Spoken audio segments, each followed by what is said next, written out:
wihagurukisha haleluya wigiye. Umuntu yizigiye Imana azoba amahoro, nagomba nababarire nawe azomutera ibitero, nawe azomutega imishimurira, azoyisimba pe.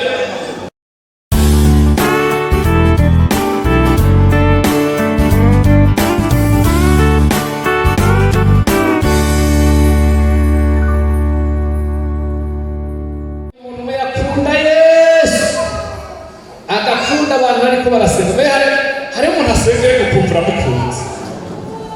Uyo muntu rero afise restaurant agaca agira abakozi biwe ngo umuntu muzokumva asenza akavuga haleluya muzoce mu muceri wa gusa ntazoba hamahoro.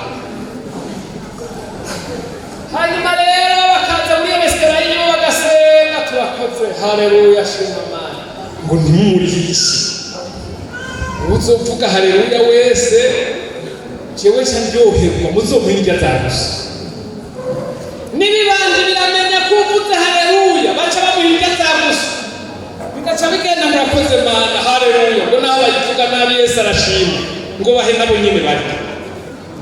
Umuceri wiwe ibibandiro birawumara n'ibiharage restaurant irahomba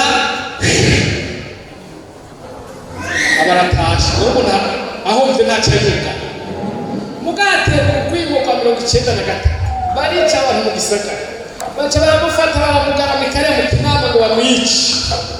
Vya bibandi biza bibona wa muntu yabiha umuceri baramugaramitse bagira bagire bica biruka ngo murabesha haleluya bagira haleluya ntata kubitana imumu amajito ndimukora kwa haleluya uraze umuceri yatoha wihagurukisha haleluya wigiye. Asabara